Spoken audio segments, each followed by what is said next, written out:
friends, it's Theresa of Larkin Design. So I'm here today with an art journaling layout to show you, and I'm just sort of getting ready here. I've got a couple of products already selected that I'm going to work with, and so let's get going. I'm going to put down my chipboard there in between my pages. Those have already been prepped with gesso, and so I just have some papers here that I'm going to start with, and I'm just going to tear them randomly and then arrange them on the page just to do a background. And so this is a study in contrast here, with a very bright patterned paper and then a very subdued brown paper with black bold text. So even though it's a study in contrast, it shares boldness. But this is the background, of course, so it won't look anything like this. And right now I'm just placing them kind of randomly on the page. No real thought process, just what looks fun. And then I'm using my gel medium, or matte gel, to adhere them down. And I'm using a combination of torn edges and cut edges, just to add a little bit of interest. But I am using the palette knife to make sure that those edges are all glued down well. And of course, you know, they don't go on the same way that I had laid them out in the beginning, and that's totally okay. You know, none of this has to be planned and executed perfectly, as you can see here. So I'm going to go back, and I'll go back and trim that off. Some of the elements do go off the page, and then you'll see me several times go back and trim that. I'm also using a spackle tool that I got from Lowe's Hardware, because it's a wider piece. It's a wider tool to help spread these layers on and to help smooth them out. And then I decided to add another piece onto this side, just to give a visual interest to that lower left-hand corner. So then I'm working my way over here to the right-hand side and just spreading out my adhesive. And what I liked about this bag was the graphics. There's that, it looks like a seashell logo, and then their type. It was what drew me to use that bag, and so I just cut it up and put it in my art journaling pile. And then this paper, this pattern paper, is a wrapping paper from Papyrus, and so you'll see me use those a lot. I love how those papers go on to these art journaling layouts. They have a unique texture to them. They're almost like cotton, and they're not cheap.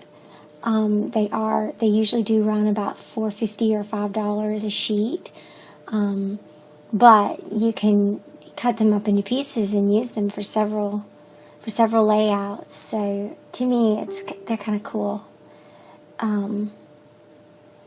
So I'm just continuing to layer this and spread it out, try to get it smooth, and then I need to go and trim these pieces off of the edge.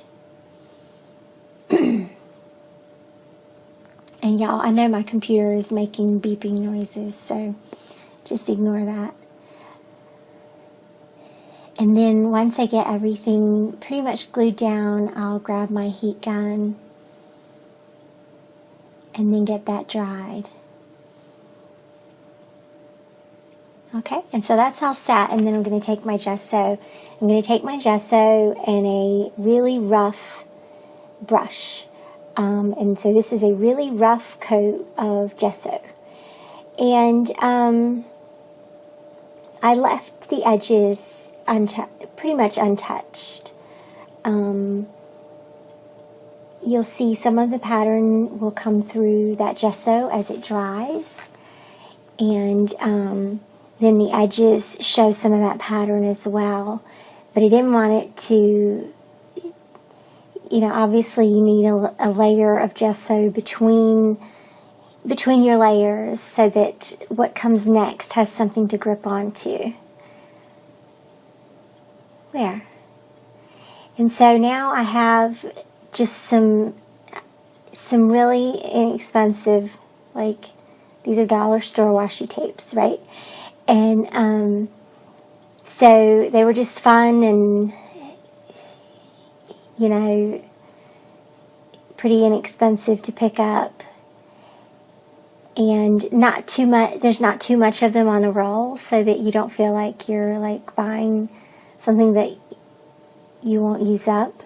And so I'm just placing these. I picked 3 areas to place some of these washi tapes, and then I also and they're just kind of random patterns here. I'm not really thinking very much about where I'm putting them.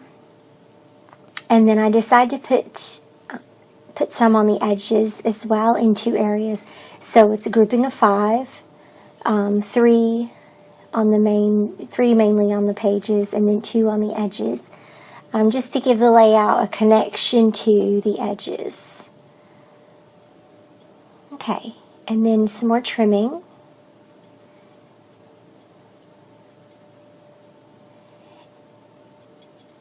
And then I can't remember what I'm going to do next.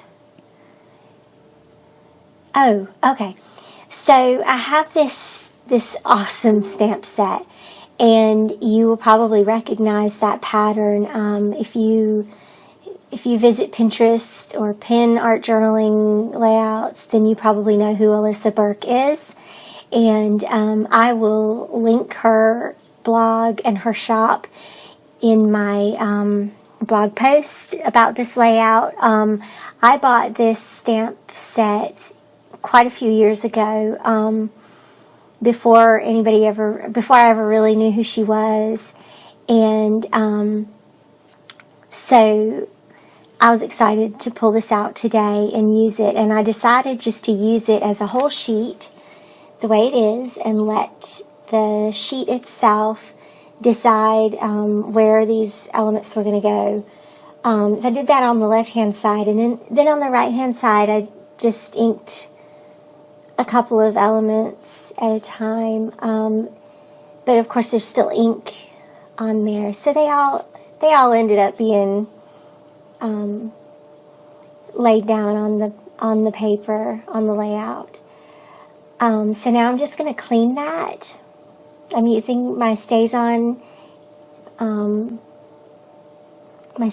cleaner, and then I'm going to do a cast off from that, just further back in my journal. There we go. And then I'll go wash that up and let that cast off dry. Okay. So I lost a little bit of footage there, but I'm using this arrow stencil. I think it's Crafter's Workshop, and I'm just using my modeling paste to add some arrows around the page. I had already put a couple of them down. You can't really, it's hard to see them right here, right now, but there's 3 on each side.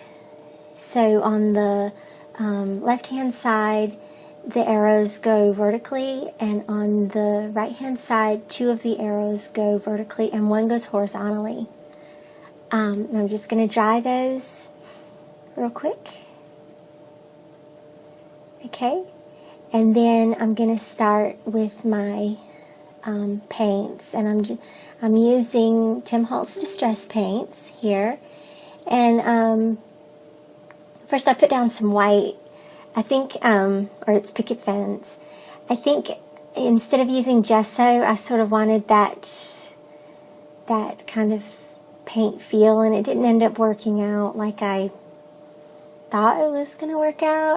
I don't know. I don't know what I really thought I was doing.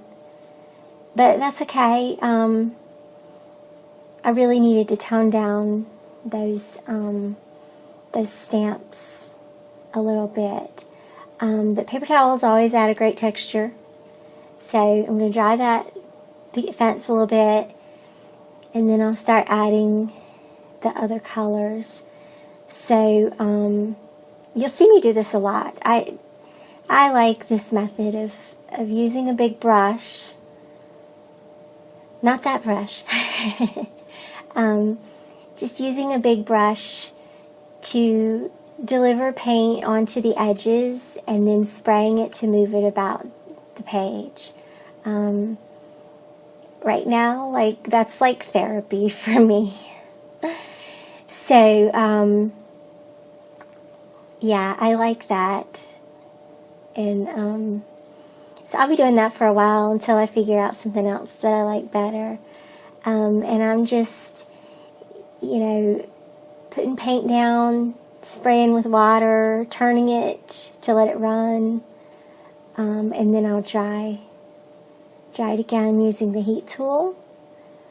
And I do try to dry in between each of these layers of paint, just to help them set. They still blend a little bit, and that's okay too. So I'm going to do the same thing on the other side, just in a little different location here. And again, just delivering the paint and then spraying and moving it out about the page. And I'm sort of going by where these, where the patterns are on the edges of the page. And I'm using that to help me make the decision of where to start the paint from.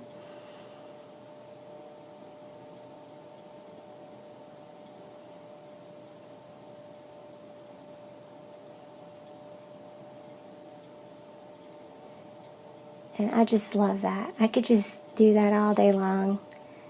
Spray water onto paint and watch it move and watch it roll down and move around the page and just see where it goes. Sometimes it goes not quite where you planned. And that's part of the fun of it too. So I'm drying again. And then I'll be using this amber color. I think it's fossilized amber. I think that's what it's called. And I dilute these with water quite a bit before I put them on. I use a lot of water in this process. My pages are pretty wet, and then I let them dry overnight. I just let them lay out on my surface overnight. To make sure that those layers get good and dry. There's also something, I've got to find out what it is. There's something that you need to put over your layouts too to keep them from sticking together. But I haven't done that yet. But anyway, when I find out what that is, I'll let you know. I guess it's probably like a sealer or something. So anyway, I'm going to do this amber color on the other side.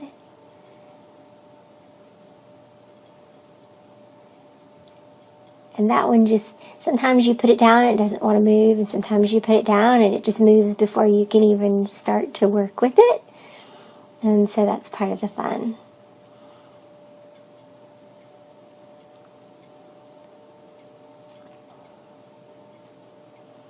And most of this is just like really random. I don't really think too much about where I'm placing it or what I'm doing with it.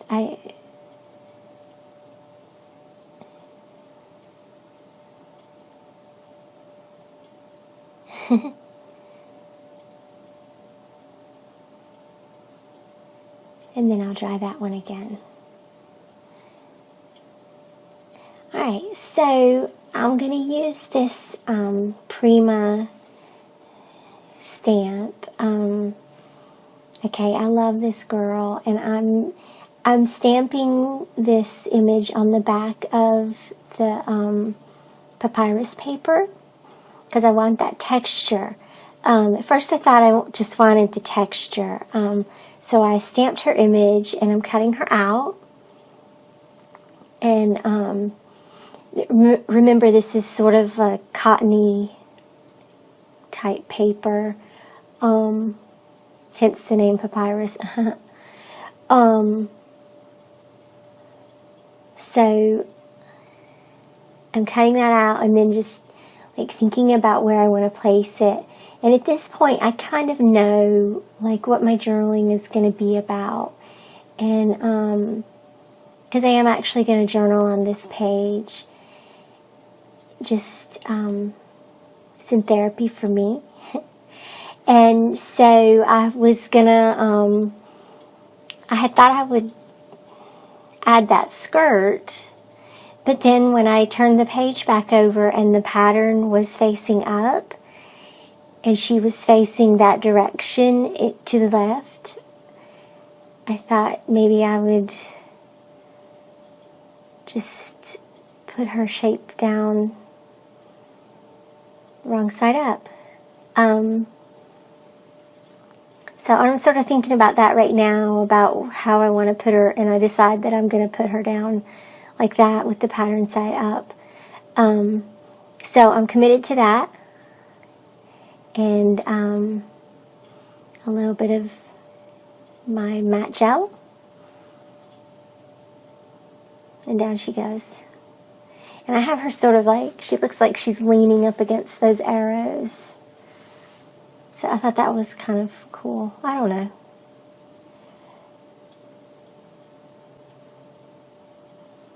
So what I was inspired by was that some of the points on these pattern papers, they remind me of points of light. And that triangular shape goes both ways. When you look at how light penetrates darkness, it starts from a single point and forms a triangle, right? But then also when you look at like a light that's shining down on a stage, it forms a single point down on the floor. And so that pattern paper reminded me of the light, and it reminded me of being the light. And so that's sort of the direction I thought that this layout should take. Now I did put down some labels. Those are really cheap label stickers, again from Dollar Tree. And now I'm just sort of gessoing over some of this, again, just to create another layer, another buffer. And this is sort of the final layer that I'm adding, and so I'm looking for ways to make that final layer pop. So on the left-hand side, those labels are going to be the base for my journaling.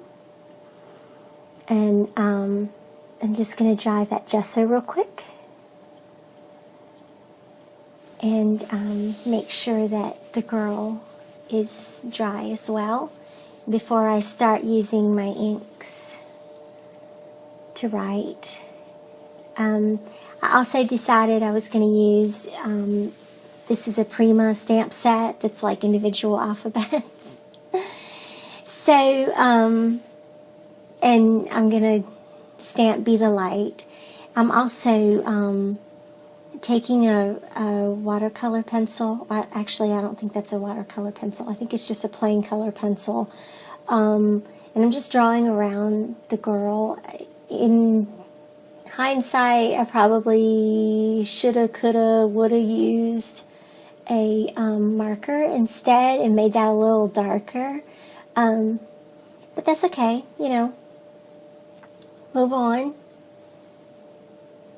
Do what you do and then move on. And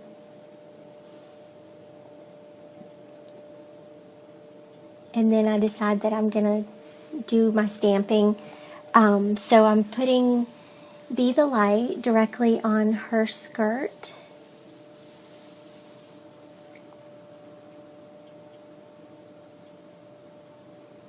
And then I'm going to create some dotted lines using that Becky Higgins Project Life roller stamp onto that gesso.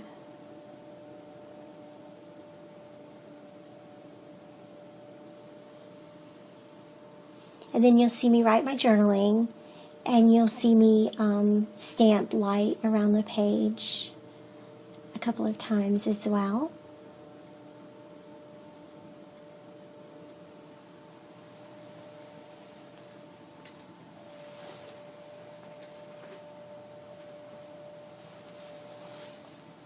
And so I'll share with you what I wrote. I wrote, yes, sometimes it is hard to be the light, but you are a truth seeker, and therefore you must speak truth, even when it's hard. So thanks so much for watching, you guys. I'll see you back next week with another art journaling layout. Be sure to leave me a like and a comment and subscribe so you get all the goods. Thanks again. Bye-bye.